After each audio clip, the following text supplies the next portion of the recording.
October 8th, 2021.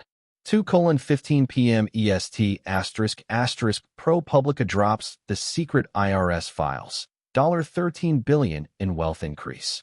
$0 in federal income tax paid. The data exposed America's 25 richest individuals. The ultimate financial cheat code, operating in plain sight. The system wasn't broken. It was designed this way. And within hours, the American public understood. The rules are written by those they protect. This is the story of buy, borrow, die. Not a loophole, a blueprint. A systemic mechanism that transforms extreme wealth into permanent financial immunity. This pattern has neutralized every major progressive tax system in modern history. It destroys from within. It turns the very concept of taxable income into an optional feature for the ultra-wealthy. A feature they can simply switch off. We will trace this pattern through a 5-stage framework. 5 deliberate steps that convert concentrated assets into untouchable dynastic power. Stage 1, the wealth surge. Stage 2, the asset fortress. Stage 3, the phantom income. Stage 4, the debt mirage. Stage 5, the eternal dynasty. This framework played out in Gilded Age America. It evolved in post-war Europe. It reached its perfected form in 21st century Silicon Valley. Each iteration learned from the last. Each one more efficient, more legally impregnable, more destructive to the social contract. And the American fiscal system is at stage 4 right now. The debt mirage is fully operational. The foundation is crumbling. The countdown has begun. The rise. The story begins not with a tax form, but with a fundamental shift in what constitutes wealth. For centuries, wealth was largely liquid: gold, currency, land that produced rent, businesses that paid dividends. Income was tangible, visible, and therefore taxable. The 20th century changed everything. The rise of the corporation, the creation of new asset classes, stocks, bonds, derivatives. By the 1950s, a new elite emerged. Their power was no longer held in bank vaults, but on paper, on the balance sheets of publicly traded companies. The U.S. tax code, forged in the fires of the Great Depression and World War II, was designed for the old world. A world of salaries and cash profits. Its crown jewel, the progressive income tax. In 1944, the top marginal rate hit 94%. It was a weapon against inequality, or so it seemed. The fatal flaw was in the definition. The code taxed realized income, wages, interest, dividends, capital gains upon sale. It largely ignored unrealized gains, the skyrocketing value of an asset you never sell. This was the crack in the foundation. A tiny, theoretical oversight in an era when stock ownership was limited and valuations relatively stable. Nobody saw the explosion coming. The fatal decision/turning point. The turning point arrived in 1969. Congress, concerned about the ultra-wealthy using charitable foundations to avoid taxes, passed the Tax Reform Act. Buried within it was Section 1014, the step-up in basis. The rule was arcane, deceptively simple. When an individual dies and passes an asset to an heir, the asset's cost basis, its original value for calculating capital gains, is stepped up to its market value at the date of death. Example: you buy stock for $1. It grows to $1 million. You die. Your heir inherits it. The IRS wipes the slate clean. The heir's new basis is $1 million. If they sell it for $1 million, they pay $0 in capital gains tax. The $999,999 gain? Vaporized, untaxed, forever. Combined with a separate, expanding rule, the ability to borrow against unrealized gains without triggering a taxable event, the trap was set. The government had accidentally created a perpetual motion machine for dynastic wealth. The initial warnings were ignored. The provisions were seen as administrative, not transformational. Estate planners saw it first, then Wall Street. By the 1980s, the playbook existed in theory. It awaited the catalyst, the creation of fortunes so vast, so concentrated in single, appreciating assets, that exploiting this flaw became the only rational financial strategy. The stage was set. The players were entering. The greatest tax avoidance system in history was ready for its debut. The 5 stages of financial immunity. Stage 1, the wealth surge. The engine ignites. Wealth concentrates not in cash, but in a single, high-growth, low-yield asset. The asset becomes the identity. Historical example 1. The Gilded Age Industrialist, 1870 to 1914. Carnegie Steel. Standard Oil. The fortune is the company. Andrew Carnegie's wealth in 1901, $372 million, over $400 billion today. Realized annual income from dividends, a fraction. The vast majority of his wealth was the unrealized appreciation of U.S. steel stock. Taxable income, minimal relative to net worth. Historical example 2. The post-war heir, 1950 to 1970. The DuPonts. The Mellons. Dynasties built on chemical and banking empires. Their wealth existed as massive blocks of inherited stock, generating modest dividends. Their paper wealth ballooned with the post-war boom, but their income for the IRS remained stubbornly low. A 1960 Treasury study found the wealthiest 0.01% paid an effective tax rate of 24%, half the top marginal rate. Historical example 3. The Silicon Valley founder, 1990 present. Jeff Bezos, 1999. Amazon stock price rises 9,000% in the 1990s. His salary, $81,840. His taxable income is a rounding error compared to the billions in unrealized gains accumulating daily. The model is perfected. Wealth is completely decoupled from taxable income. Stage 2. The asset fortress. The asset is locked away, made illiquid by design. Control is maintained without triggering a taxable event. Historical example 1. The Trust, British Empire, 18th century onward. The Fee-tail and Family Trust. Land and wealth placed in a legal vessel that could pass through generations, avoiding probate and fragmentation. The asset, land, produced income, rent, but the capital itself became untouchable, perpetuating aristocratic power for centuries. Historical example 2. The dual-class share structure, Media Dynasties, 20th century. The Sulzbergers, New York Times. The Grahams, Washington Post. They issue Class A and Class B shares. The public gets shares with dividends. The family retains Class B shares with 10-1 voting power. They control the empire with a tiny fraction of the economic interest. Selling is never an option. The fortress is impregnable. Historical example 3. The founder-controlled megacap, 2000 present. Meta, Mark Zuckerberg. Google, Sergey Brin, Larry Page. They maintain majority voting control while owning less than 15% of total shares. Zuckerberg can sell billions in stock for living expenses while retaining absolute control. The fortress has a drawbridge he controls, but the IRS cannot cross. Stage 3. The phantom income. Living expenses are met without income. The system provides liquidity from the fortress walls. Historical example 1. The personal holding company, early 1900s. The wealthy would incorporate themselves. Their investments would pay dividends to the company. The company would pay salaries and deduct business expenses, luxury cars, properties, staff, effectively turning personal consumption into tax-deductible corporate costs. Historical example 2. The dividend recapitalization, 1980s leveraged buyouts. A company, loaded with cash but privately held, would take on debt to pay its owners a massive dividend. This was a return of capital, not a taxable dividend. It extracted wealth tax-free.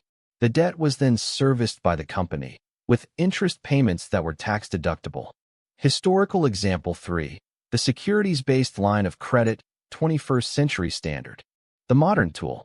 You pledge $1 billion of Amazon stock as collateral to a private bank. The bank extends a line of credit for, say, $50 million at 2% interest. You spend the $50 million. It is a loan, not income. No tax. The interest is often deductible. Your stock continues to appreciate, untouched. The ProPublica data revealed this in action. Billionaires routinely show negative adjusted gross income in years of massive spending. Stage 4. The Debt Mirage. Debt ceases to be a liability. It becomes the primary tool for tax avoidance and wealth extraction. The balance sheet inverts. Historical example 1. The aristocratic landowner, pre-modern era. Land rich, cash poor. The estate is perpetually mortgaged to fund aristocratic life. The debt is rolled over for generations. The asset is never sold. The losses from the estate are used to offset other taxable revenues. Historical example 2. The corporate raider, 1980s. The target company's own assets are used as collateral to borrow the money to buy it. The acquired company is then saddled with the debt. The acquirer extracts value through fees and dividends, while the interest payments shield the company's profits from corporate tax. A double evasion. Historical example 3. The ultra-high net worth balance sheet, today. The Billionaires' financial statement. Assets, $100 billion in appreciated stock. Liabilities, $1 billion in low-interest loans. Net worth, $99 billion. Annual taxable income, $0 to negative. The IRS sees no income to tax. The bank sees the safest possible loan. The individual lives in luxury. The debt is a mirage, a tiny, tax-advantaged puddle next to an ocean of collateral. Stage 5. The eternal dynasty. Wealth transcends the individual. The final, fatal step resets the clock for the next generation, erasing the tax liability forever. Historical example 1. The medieval entail. Legal fiction ensuring a landed estate passed intact to a single heir, preventing sale or division. Wealth and power were frozen in time, bypassing both tax authorities and spendthrift heirs. Historical example 2. The generation-skipping trust, late 20th century. Assets are placed in a trust that benefits grandchildren, skipping the child's generation for estate tax purposes. The assets compound for multiple lifetimes outside any individual's taxable estate. Historical example 3. The step-up in basis death event, the modern clincher. The billionaire dies. The $100 billion in stock with a $1 million original basis passes to heirs. Under Section 1014, the basis is stepped up to $100 billion. The $99.999 billion in unrealized gain is extinguished permanently. The heir sells immediately, pays $0 capital gains tax. The dynasty continues, its wealth purified of the tax burden. The cycle is complete. The fortress has a self-replicating blueprint. And the American fiscal system is at stage 4. Right now, the debt mirage is not a theory. It is the operating system for the apex of the wealth pyramid. The data is no longer secret. It is institutionalized. Current evidence. The borrowing spree. A 2022 Senate Finance Committee report revealed the top 1% of households by wealth now hold 38% of all unrealized capital gains in the U.S. economy, a staggering $8.5 trillion in untaxed paper wealth. To access it, they borrow. Loans to ultra-high net worth individuals at private banks like Morgan Stanley and Goldman Sachs have grown from $200 billion in 2010 to over $1 trillion in 2024. The phantom tax rate. ProPublica's 2021 analysis of the actual federal income tax paid by the 25 richest Americans relative to their wealth growth stands as the definitive proof. Between 2014 to 2018, wealth growth, $401 billion. Federal income tax paid, $13.6 billion. Effective tax rate, 3.4%. For context, a single schoolteacher earning $60,000 pays a higher effective rate. The step-up avalanche. The Congressional Budget Office estimates the step-up in basis will cost the federal government $110 billion in lost revenue between 2024 to 2028 alone. This is not a loophole. It is a gaping fiscal hole, deliberately engineered and preserved. The institutional recognition. The world's largest wealth managers now explicitly market the strategy. Morgan Stanley's liquidity access without liquidation service. Goldman Sachs's capital structure optimization for founders. The pattern is not hidden. It is the premier product. The catalyst. The catalyst was March 2020. The COVID-19 pandemic and the ensuing $9 trillion in fiscal and monetary stimulus. It supercharged the wealth surge, stage 1.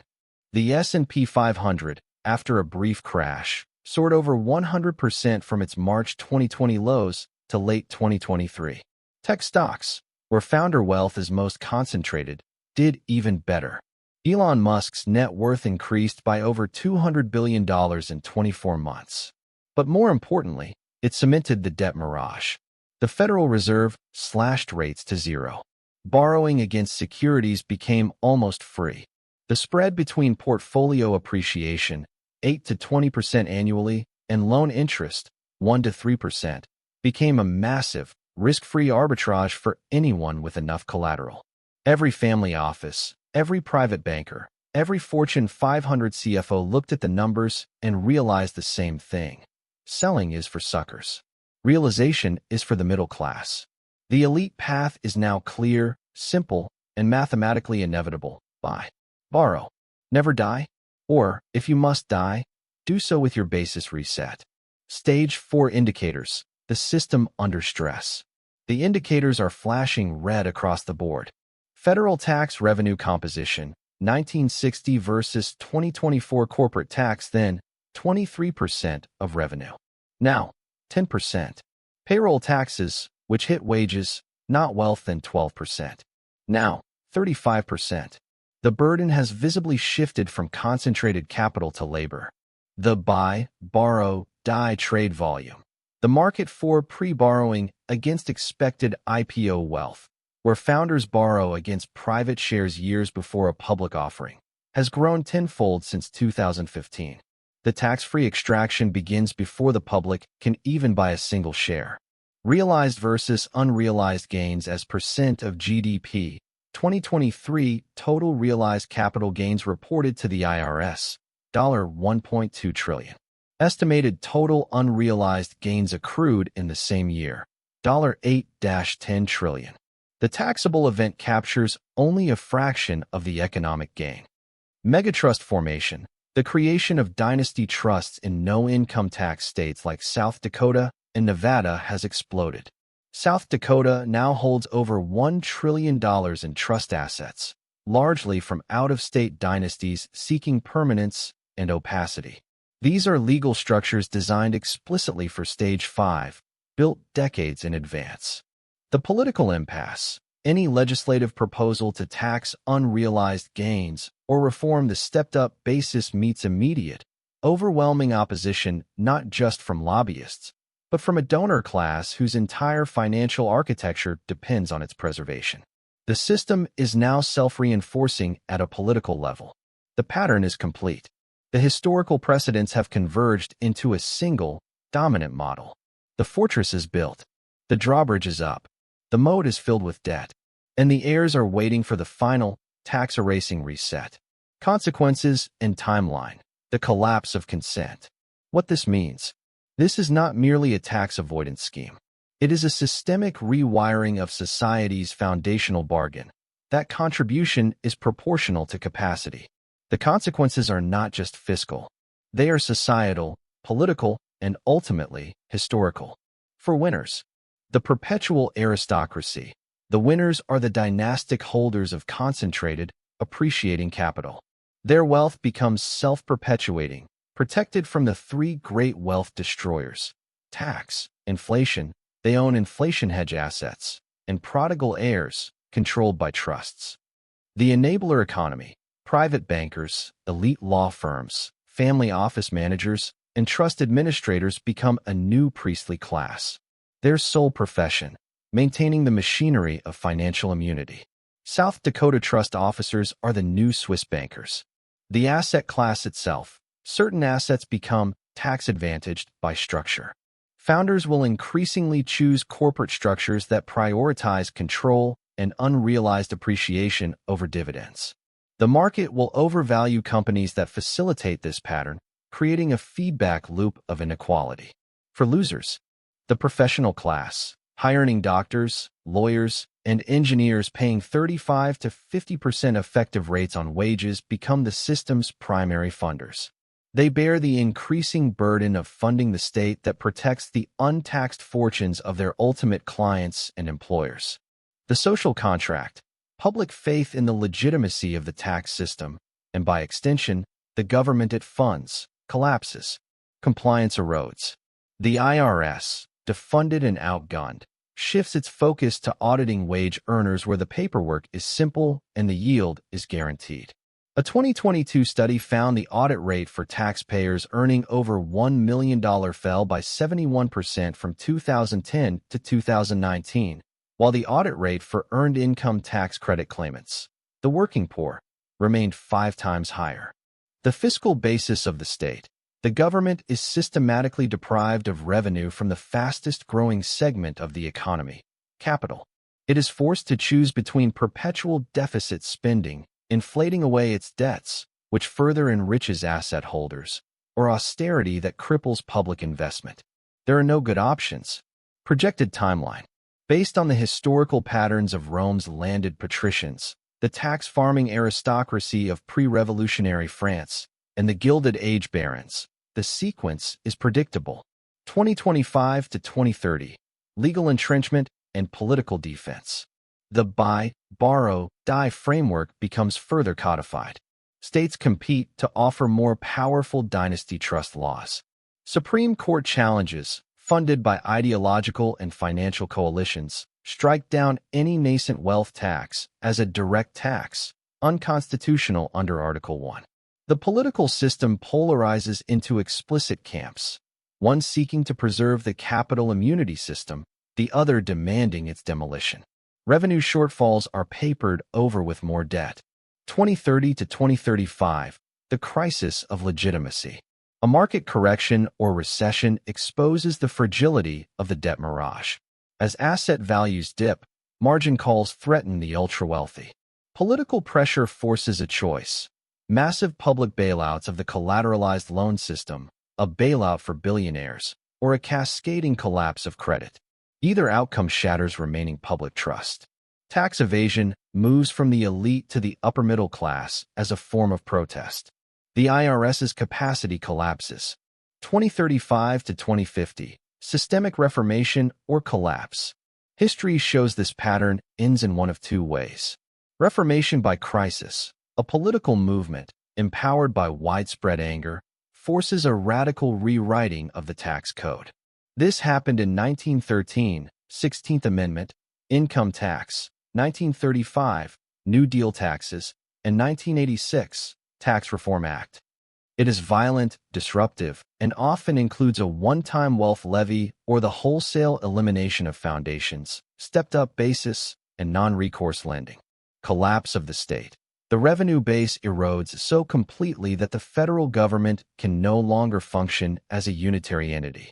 Essential services fail. The social order fractures.